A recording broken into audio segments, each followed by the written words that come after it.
नमस्कार, आप देख रहे हैं न्यूज नेशन। मैं हूं आपके साथ सचिन दुबे। खबरों की शुरुआत करेंगे बड़ी खबर के साथ। उत्तर प्रदेश विधानसभा में सीएम योगी का संबोधन। जी हां, लोहिया के विचारों से समाजवादी पार्टी दूर है। सीएम योगी ने इस बात का जिक्र किया। समाजवादी लोहिया के आदर्शों से दूर हो गई। कुछ विपक्षी दलों से जुड़ी हुई राज्य सरकारों के भी नेता प्रयागराज महाकुंभ में आए थे और उन्हीं में है उनमें डिप्टी सीएम कर्नाटक। उन्होंने लिखा कि इस पवित्र आयोजन के लिए सभी आयोजकों को धन्यवाद। यह किसी के भी जीवन का एक ऐतिहासिक क्षण है। सरकार ने यहां आए करोड़ों लोगों के लिए जो व्यवस्था की है, यह कोई छोटा काम नहीं है। सरकार ने अच्छा काम किया है। मैं महाकुंभ का हिस्सा बनकर के बहुत खुश हूं। उत्तर प्रदेश सरकार के वरिष्ठ मंत्री मुझसे मिलने बेंगलोर आए थे। उन्होंने मुझे महाकुंभ में शामिल होने का निमंत्रण दिया। मेरे लिए शानदार अनुभव था। खन्ना जी ही गए थे। महोदय, इसमें बहुत सारी सक्सेस स्टोरी भी देखने को मिली थी और उसमें आर्थिक पक्ष के बारे में, महाकुंभ के आर्थिक पक्ष के बारे में इसको लेकर के अनेक बातें सामने आई हैं और खासतौर पर देश के अंदर अलग अलग तबके ने महाकुंभ के बारे में, क्योंकि ये बजट की सामान्य चर्चा है, इसलिए महाकुंभ के आर्थिक पक्ष के बारे में अगर हम चर्चा न करें तो विरासत को विकास के साथ जोड़ने में हो सकता है कि आप लोगों को भी कुछ कंफ्यूजन और ज्यादा हो। इसलिए उस विरासत को जो आदरणीय प्रधानमंत्री जी ने 2019 में काशी विश्वनाथ धाम से प्रारंभ किया था, 2020 में अयोध्या में से राम जन्मभूमि पर राम मंदिर के शिलान्यास के बाद आगे बढ़ा। प्रयागराज महाकुंभ उसका एक चरम उत्कर्ष रूप के रूप में देश और दुनिया के सामने आया है। और उसी विरासत की आर्थिकी क्या हो सकती है, वह विरासत विकास के साथ साथ आस्था को आर्थिकी के साथ कैसे जोड़ सकता है, इसके कुछ उदाहरण भी हैं, जिसमें कैट ने स्वयं इस बारे में कहा है कि महाकुंभ में लगभग 3 लाख करोड़ यानी 360 बिलियन अमेरिकी डॉलर से अधिक का व्यापार हुआ है, यानी इससे लेन देन हुआ है। ये प्रदेश की अर्थव्यवस्था में सहभागी बनेगा। महाकुंभ 2025 प्रदेश की अर्थव्यवस्था को 3.5 लाख करोड़ का लाभ इससे मिलने का अनुमान है और प्रयागराज और आसपास के जनपदों को इसका प्रत्यक्ष और अप्रत्यक्ष लाभ प्राप्त हुआ है।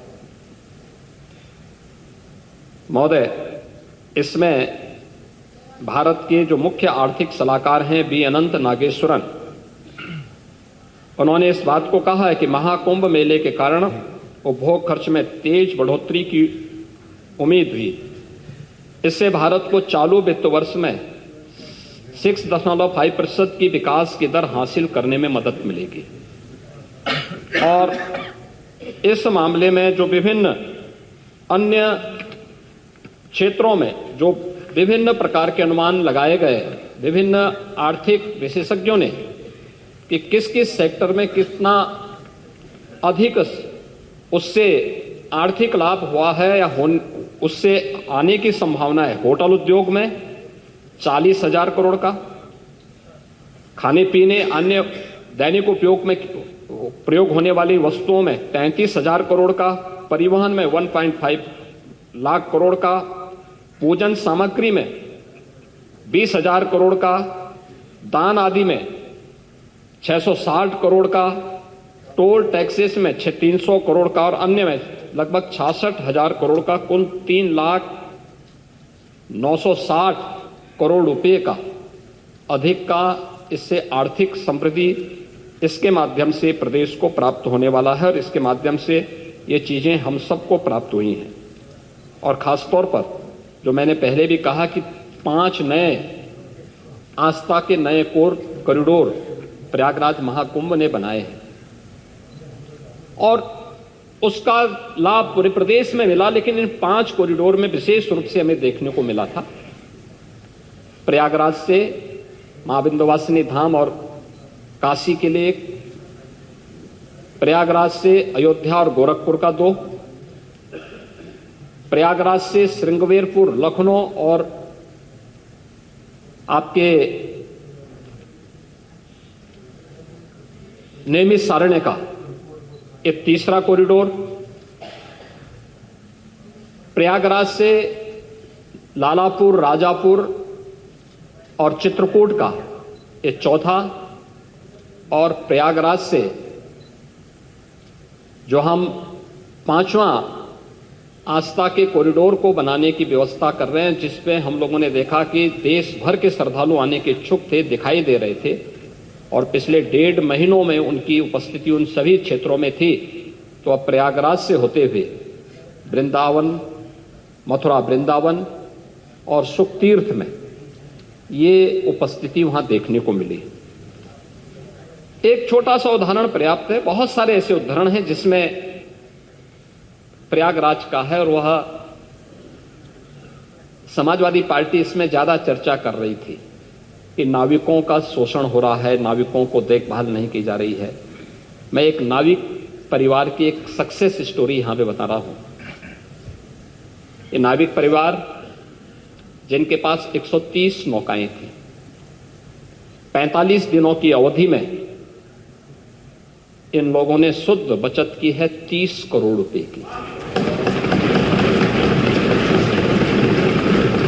यानी एक नाव ने 45 दिनों में 23 लाख रुपए की बचत की है, कमाई की है। प्रतिदिन की अगर आप उनकी बचत देखेंगे तो यह लगभग 50 से लेके 52,000 पर डे की उनकी इनकम थी एक नाव की। और इसमें मैं तो गया था 27 फरवरी को प्रयागराज में, और प्रयागराज में जाकर के हम लोगों ने, मैंने पहले मां गंगा के प्रति कृतज्ञता ज्ञापित की थी अपने सहयोगियों के साथ में, मां गंगा का पूजन किया था, सफाई भी की थी। इसके उपरांत हम लोगों ने इस पूरे महाकुंभ के आयोजन को स्वच्छ बनाए रखने में जिन्होंने योगदान दिया था, उन स्वच्छता कर्मियों के साथ भी, और जिन्होंने स्वास्थ्य की सेवा, कोई संक्रमण और कोई बीमारी नहीं फैलने दी, ऐसे स्वास्थ्य कर्मियों के साथ में, जो हेल्थ वॉरियर्स थे, उनके साथ में हम लोगों ने पहला आयोजन किया था, उनका सम्मान का कार्यक्रम किया था। न्यूज नेशन अब व्हाट्सएप पर खबरों के ताजा अपडेट के लिए न्यूज नेशन के इस QR कोड को स्कैन करें